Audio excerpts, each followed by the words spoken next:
I am paging Dr. Shanda. I am the Dr. Shanda. And I'm a licensed clinical psychologist. Yeah. Welcome to the Paging Dr. Shanda podcast, all things related to the Black culture. Got the doctor in front of your name.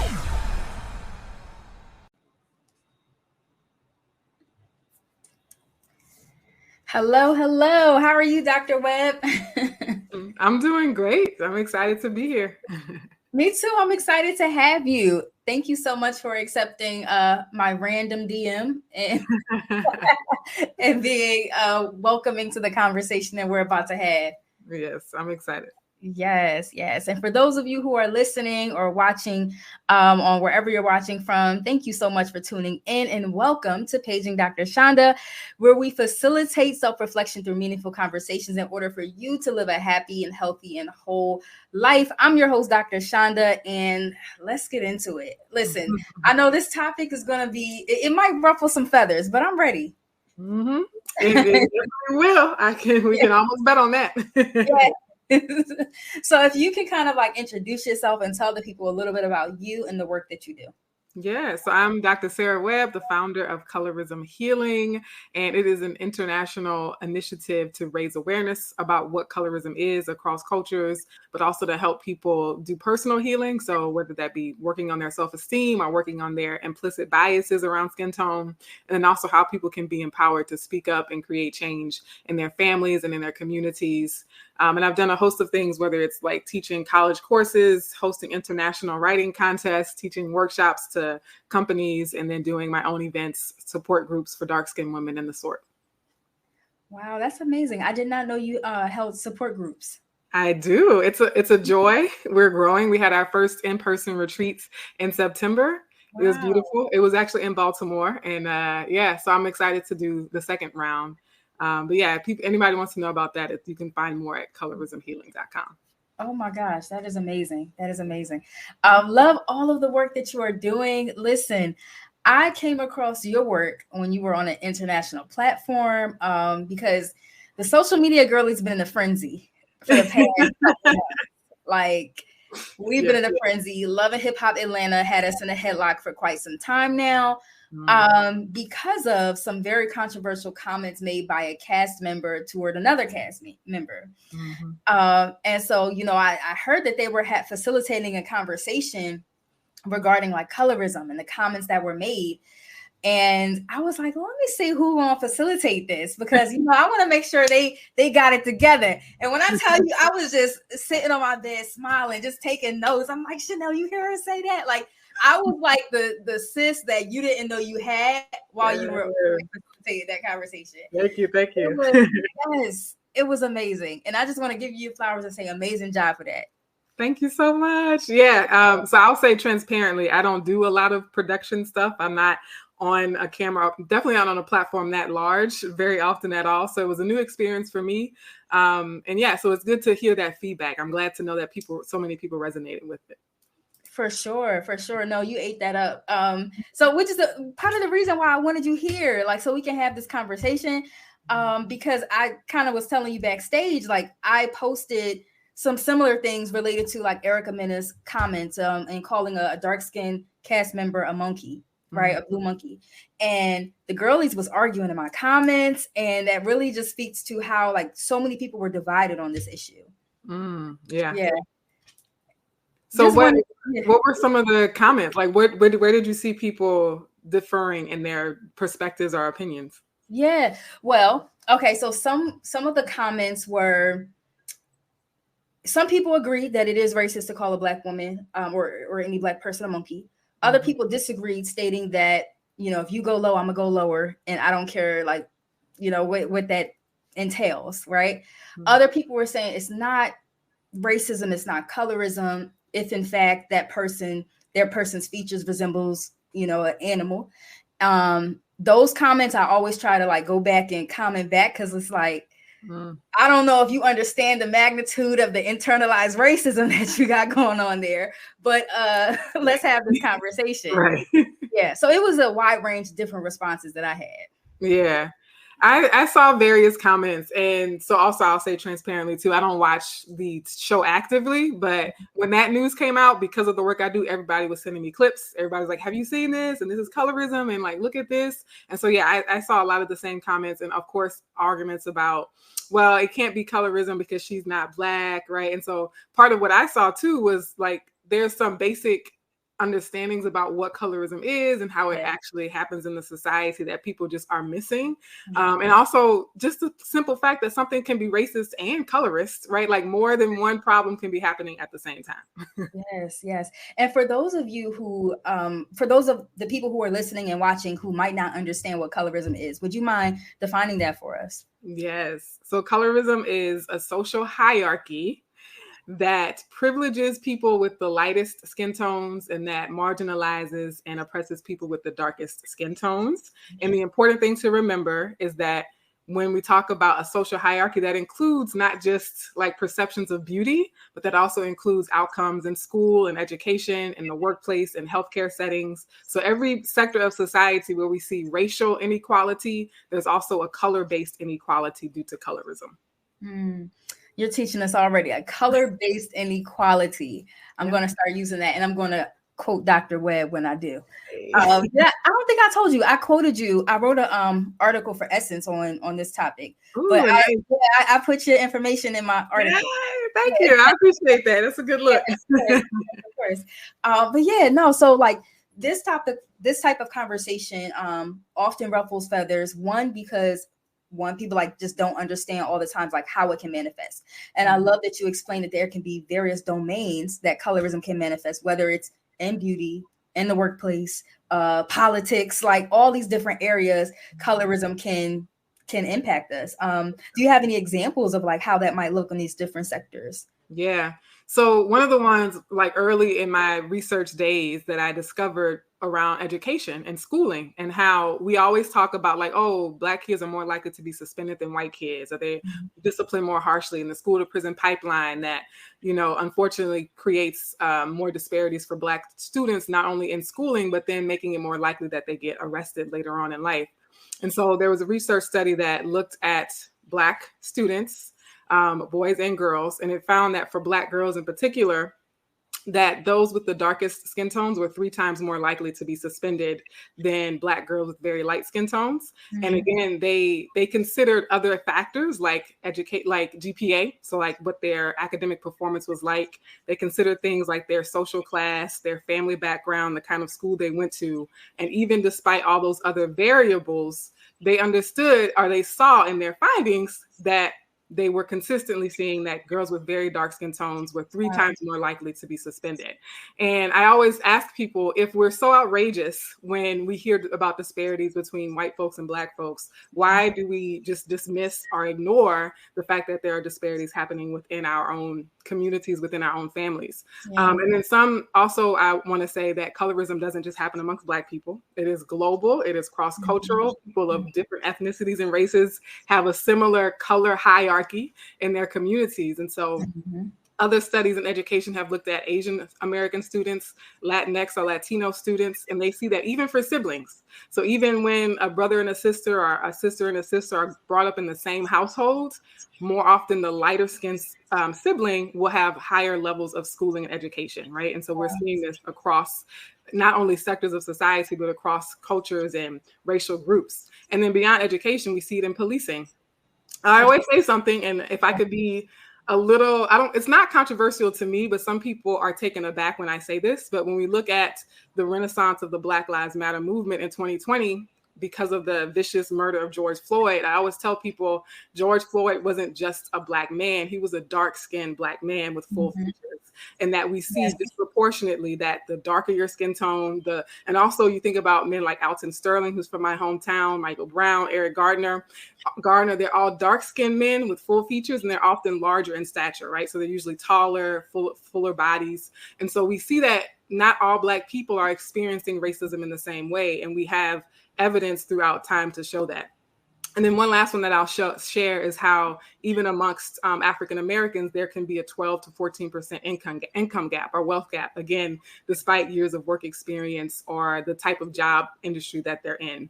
And so we see, again, outrage around like, oh, white people get paid more. Yeah. But some studies have found that African Americans with the lightest skin tones, their pay and their wealth is actually on par with white folks relative to those with darker skin tones. And so when we talk about racial inequality, we have to acknowledge that it's most often those with the darker skin tones that are really being impacted by those divides. That's so much the process in this moment. Of course, like we're all familiar with the research pertaining to like income levels and like those who gets the job versus like those who don't when it comes to like the black, white, the between group differences, but rarely do we hear about the within group. Exactly. I haven't heard about that research. Where can we kind of like learn more about some of the stuff that you're talking about? Yeah, so I have a lot of resources. That's been my job for over a decade. So I have, in terms of people who are really, really interested in like going deep into research stuff, I have an index of like nearly 1,000 articles that you can search by topic. You can search by the date that it was published. You can search by the industry. So some of them are looking at economics. Some of them are looking in the legal field, are looking at education. And so that's at colorismhealing.com/colorism database. I'll send you the link if you could include it in the show notes and stuff like that. But yeah, and you can link to the actual article. Some of them you have to pay to read. Others of them will be available for free online. And then there's also YouTube series that I do. So I did a whole 20-week series on corporate colorism, where I talked about the history of colorism going back to the paper bag test and blue vein societies, and looking at how colorism happens through education, through hiring. And so if people learn better via video, via hearing people talk, then I have a YouTube series where I break down some of the research as well. That's amazing. The work that you're doing is just phenomenal, simply because like, one, we need this information in order to facilitate change. And two, because again, like a lot of us so one of the reasons I like reality TV is because it gives us the ability to be able to see things and not to turn away from it. And sorry, y'all, I live in a city, so it's sirens and stuff. But it's easy to ignore, like in the 50s and 60s, like colorism amongst siblings and like, the light-skinned child, that's my favorite child or whatever. Like, it's easy to ignore it and say that's not colorism. But when the conversation is unfolding on national TV, it forces us to have conversations about this. Absolutely. I agree, because I've been doing this work for a long time. And when MTV they had actually reached out to me before, but it didn't go through. Like, they decided to go in a different direction with how they wanted to address colorism on a different reality TV show. But for this one, when they came in my inbox, I was like, absolutely, because, I'm a former college professor. I've written academic research articles, as well as doing my YouTube videos, doing my Instagram reels, TikToks, and all that stuff.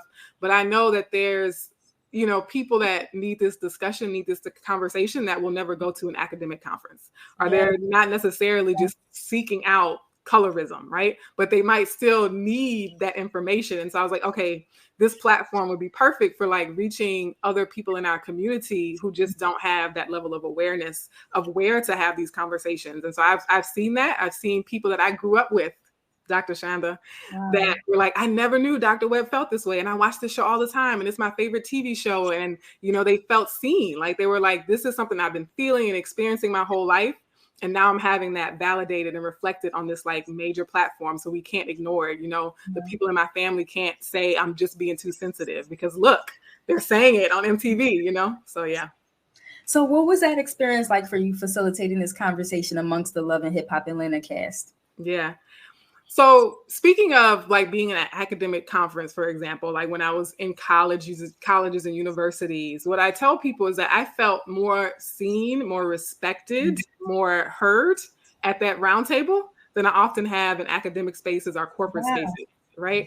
Like, they came with openness, they came with sincerity, they came with genuineness, and they came with respect. And I know I was not a celebrity host, I was not a celebrity facilitator, but that also cued me in. So I was like, well, maybe the network, maybe the show is trying to have a real conversation and not just like bank on somebody's celebrity celebrities. And so I really like those behind the camera were super friendly, super accommodating. And again, for me being green and like I was like, oh, you're gonna put a mic, up the back of my shirt? Okay, we'll do it.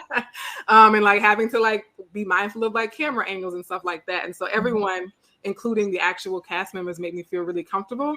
And I did get a sense that even though this thing had happened on the show, like they were really trying to address it. And I being a teacher, I was like, I have ideas. Obviously, I could talk about colorism for 5 hours nonstop, just me, but it wasn't about me. I was like, I'm here to listen to them, and I'm here to help them process the collective trauma that they experience. So Spice experienced it directly, but all Black people who witnessed that are experiencing a type of vicarious trauma like that. Like, Yanni said as well, like, when you say that about one Black person, you're saying that about all of us. You know what I mean? And other cast members have said something similar. And so I felt like it was an opportunity to heal. And everyone who came to that table that night was taking the conversation very seriously and very openly. And I appreciated the vulnerability that they came to the conversation with. People like Jock opening up about experiences that I had never knew he had. I never knew he felt that way. And even, realizing that there were hours of conversation that didn't even make the final cut. And so my experience of being on set with those people made me feel really hopeful. Amazing. And even like, thinking about the conversation that you had with them, they made you feel comfortable, but also I can tell like you had a very welcoming and safe space that you provided to make them feel comfortable. Because it's not common that we're going to get people to open up about like experiences of racism and colorism, especially like Black folk. Like it's traumatizing. Yes. So the fact that you made it a space for that was, I definitely commend you. Yeah, thank you. And I think again that goes back to my belief in like education. And so when I taught my high school students, when I taught my college students, I was like, I value you. You know what I mean? Like I have genuine love for my community, Black folks. I love us. And so I wasn't, I also feel like part of me not being a celebrity host, it might have made them feel more comfortable as well. And I don't know how to explain that, but I was like, oh, okay, she's like a regular person with like expertise in this area. So it's not just for show, right? It's not just for ratings or just to say we did something, right? Like they actually tried to find someone who could facilitate a conversation. So it was really a great experience. Yeah, you really validated them and their experiences that they were having. So you not only were you guys able to talk about like colorism, but I also heard you guys talking about things like featureism, and I think Jock talked about texturism and his experience. What was that like, having him open up about that? So when I first heard who was going to be at the roundtable, I was like, what? I listened to Jock when I was in college. I was like, what? And so that was really, I could tell in the moment. I was like, oh, people are going to be so impacted by this. Yeah. Because I think we have this perception of celebrities, especially people who are like fans of these celebrities, that they're kind of untouchable, right? Like they can't be hurt, or like they don't notice when they're being treated differently, or like maybe because they have money and like status that, everything is all hunky-dory and like going great for them. And so especially being a Black man, right? A Black man who's a rapper, to say like, no, I noticed how people treated me differently because I'm darker than like other male singers. And, just his openness to the conversation, like his willingness to ask questions, his willingness to even push back and disagree with us. I think that people who look up to him, like really got a good example of like, okay, I can love music. I can love like entertainment, and I can love like the business side of things and the lyrical prowess of rap music. And I can be serious about things like racism and colorism. So I thought it was great. Yeah, no, it definitely was. And even when thinking about like how things transpired with the cast and, the openness that they experienced, what would you say like they took away from the conversation that you guys had?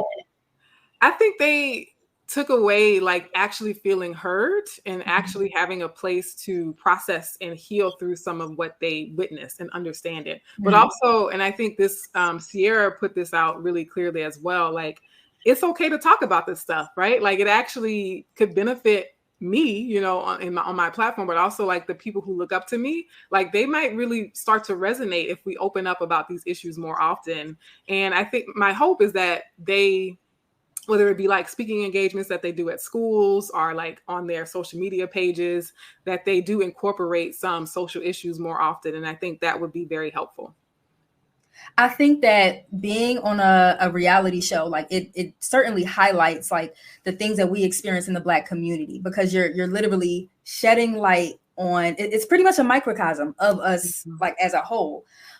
So like them being able to have like a real life conversation about colorism and how it impacts us and racism, I think that was amazing. And again, just giving you your flowers, because it's not an easy conversation to have with anybody.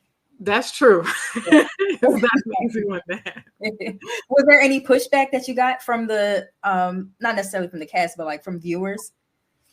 From viewers, so I had people filter the comments for me.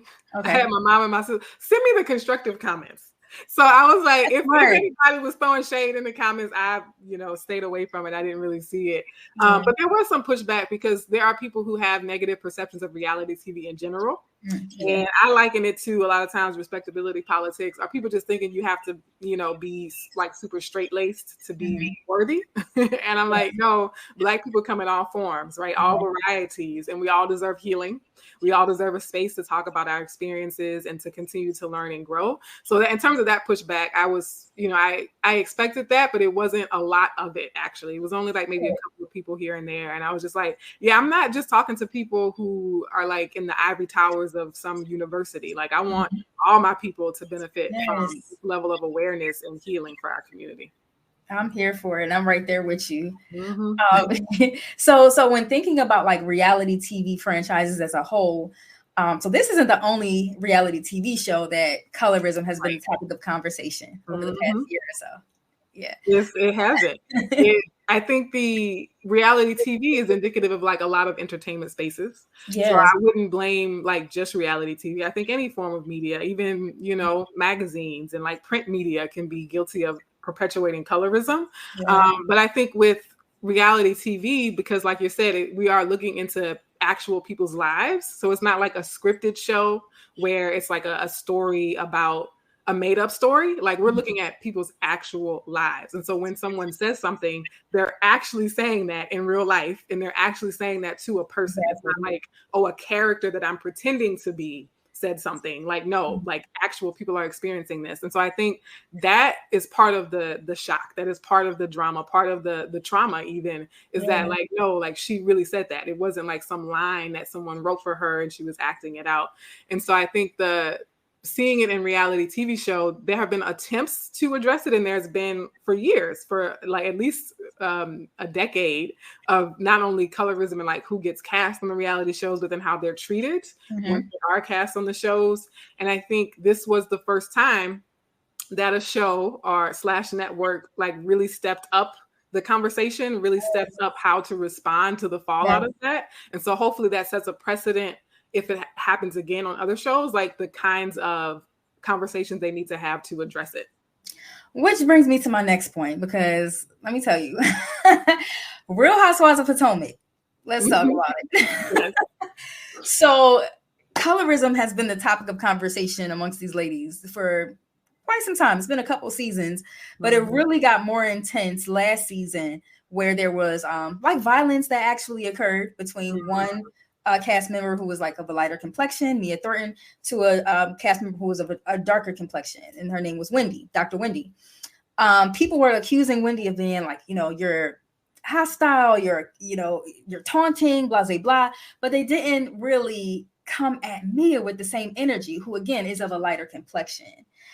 And so as this played out amongst the cast, at the reunion, they attempted to have a conversation around it, but it became more of like, okay, let's talk about it amongst ourselves, as opposed to bringing in a professional with an objective perspective who can shed light on the things and give us language to the things that we're experiencing. Yeah, and that's how I've seen other like incidences of it be handled before as well. I remember when OG was coming out about her colorism, and seeing some of the tweets at the time, and just like being like, this is a dumpster fire, right? Because you actually can create more trauma on top of what originally happened if you don't follow up with good consultations and conversations at the end.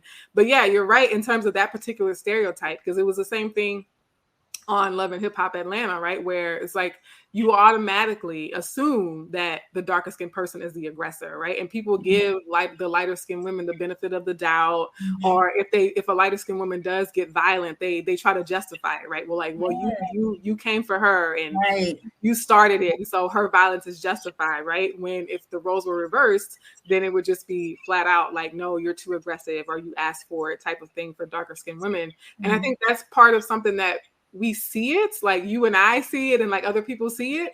But for a lot of people, it's been so normalized to think, like in our families, the way I've heard parents talk about their own children, right? Like the dark-skinned child is the bad one. The dark-skinned child has the bad attitude, and the light-skinned one, oh, we have so many hopes for them. And like, they're going to grow up to be successful someday. And so a lot of us have been conditioned from the womb, really, with grandparents hoping that the grandkids come out light-skinned, right? And so it makes sense to me to see some of the comments and the responses of people.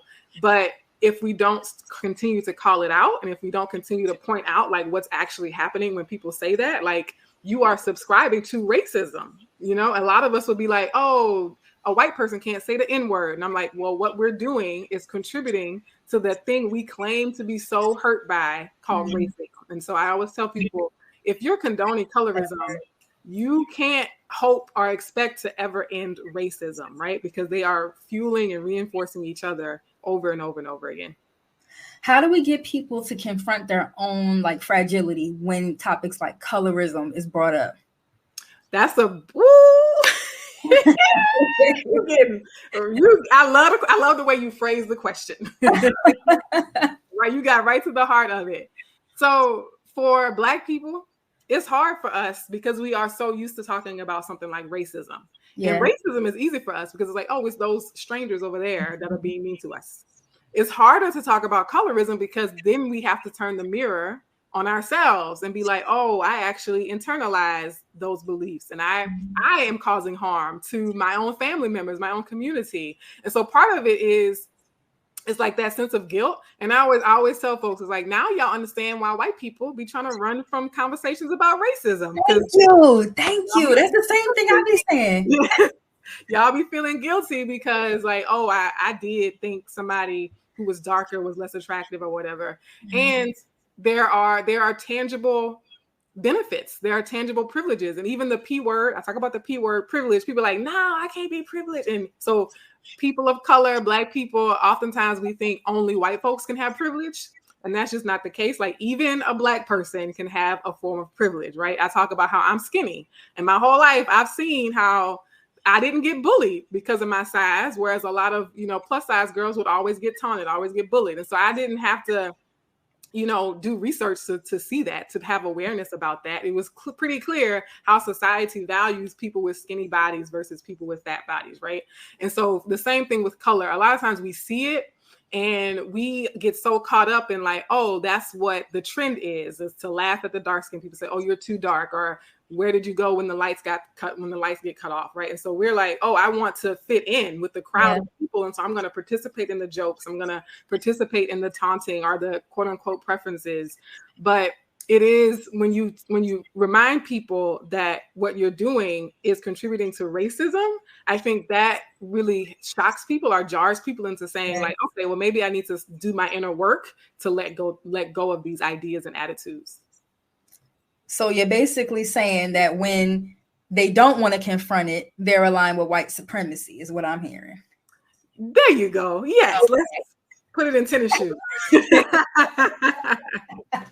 Absolutely. Align with white supremacy, align with anti-Black racism, all those things. Yeah. Man, I can just imagine the comments that we're going to get in this podcast. But listen, I'm ready for the confrontation, because we really got to do the work for real. Like, we can't just, protest about things that other people are doing to us when we're harming one another, our own community members. Absolutely. So when thinking about like, these other reality TV franchises, you had brought up like OG, and one of the things that it just kind of like made me reflect on like some of her experiences with some of the they're not housewives, they're basketball wives. Some of the basketball wives. So she was bringing up her experiences of like, I'm a dark-skinned cast member, y'all treat me differently. And they kind of like challenged her. And I noticed how like they challenged her because she didn't necessarily have the language to call it, this is featureism, this is texturism, right? And so I wonder, like, for people who want to like communicate these things, like how can we kind of learn more about the language and like how to articulate the feelings that we're having around it? Yeah. So I think what you're doing helps, right? Because you have an audience base, you have a fan base. And so I think it takes courage from people with bigger platforms to use that vocabulary, right? And actually on the roundtable, they showed a clip of Scrappy using the word colorism, right? And for Scrappy, a Black male rapper, to say out of his mouth on live Instagram, colorism is real. I said, oh, y'all changing the game, right? Yes. I said, y'all changing the game. And so I feel like if more people with that type of influence start to use that vocabulary, start to use that language, it will permeate throughout our culture.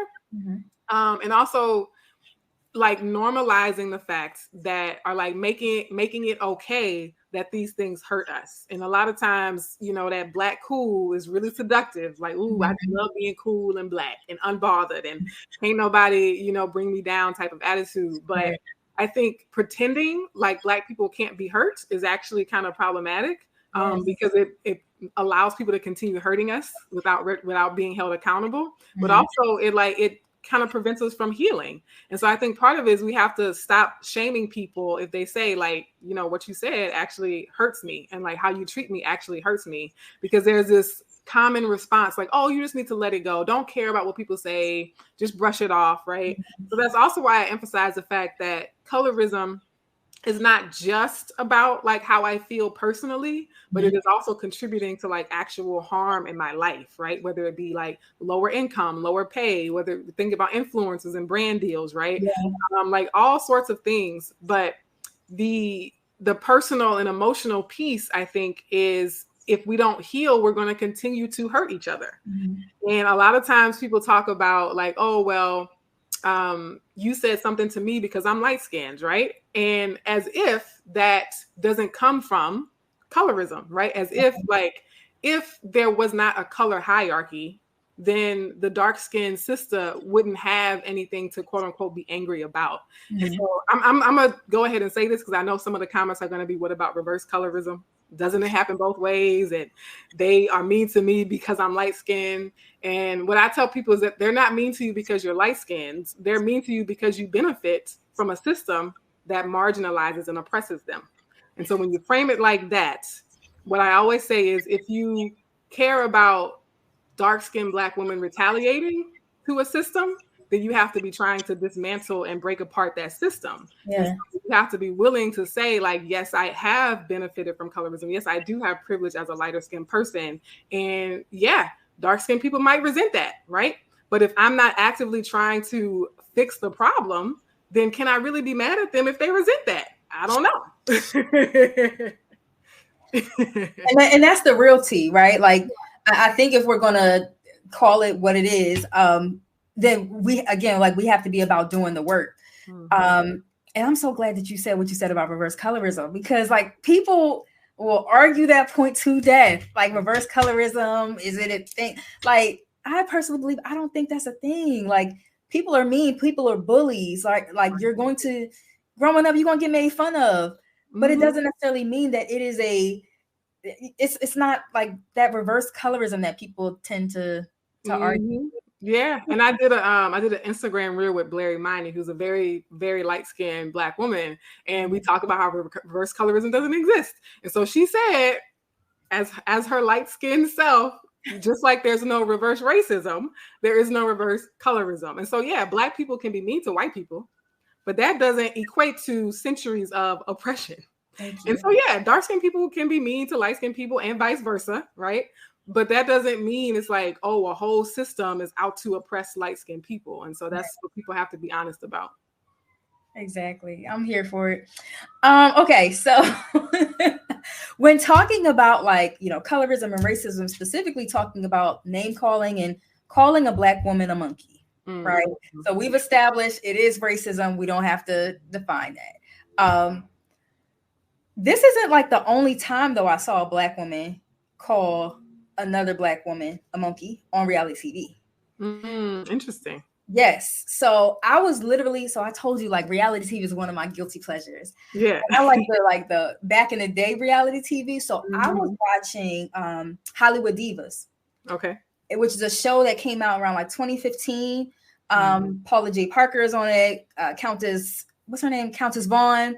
Yeah. Maya from Girlfriends. Like it's people who were like real popping in the early thousands or whatever. Yeah. And it was like almost every season, Paula J. Parker was calling another Black woman a monkey.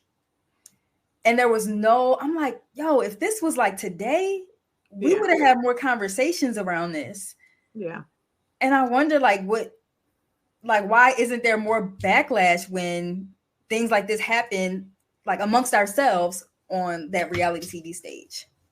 That's really interesting. And so I don't remember that like incident, but I think because in this case, Erica Mena is not perceived as Black or not categorized as Black. Yeah. I think that drew more attention because people automatically thought racism. And racism always gets more attention than colorism. I don't think it should, but it just, and how the history of society has gone, racism has always been enough to like get people to react, right?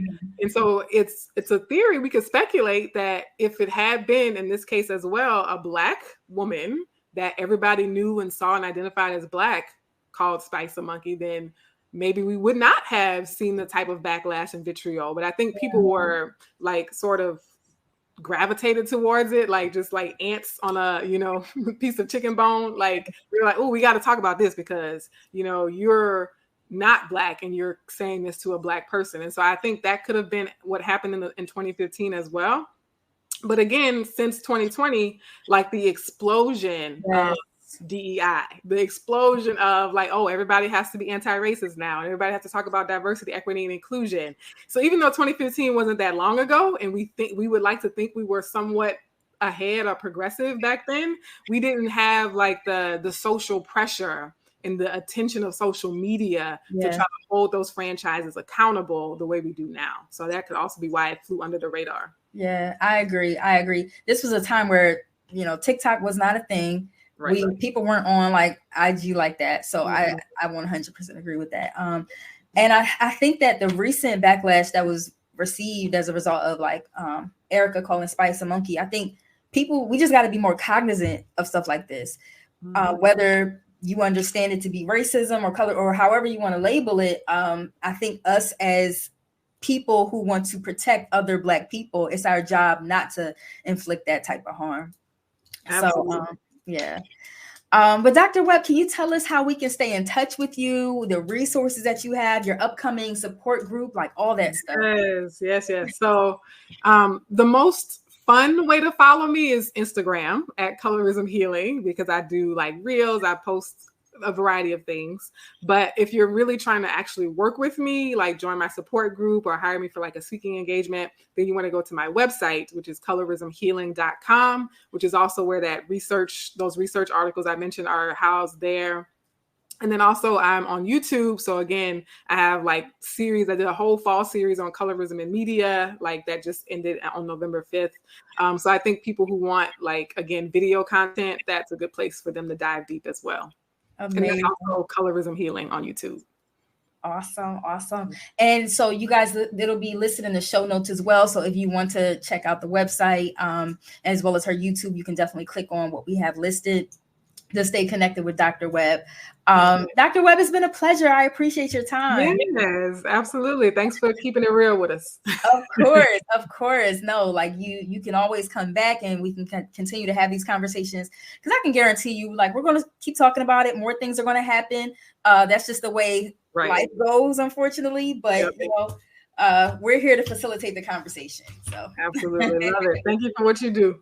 Thank you. I appreciate it. And y'all, make sure you tune in next Wednesday to Paging Dr. Shonda. I'm your host, and what's my closing statement? You have the power to create the emotions that you want to experience. It's late, y'all. Forgive me. All right, y'all. Tune in next week.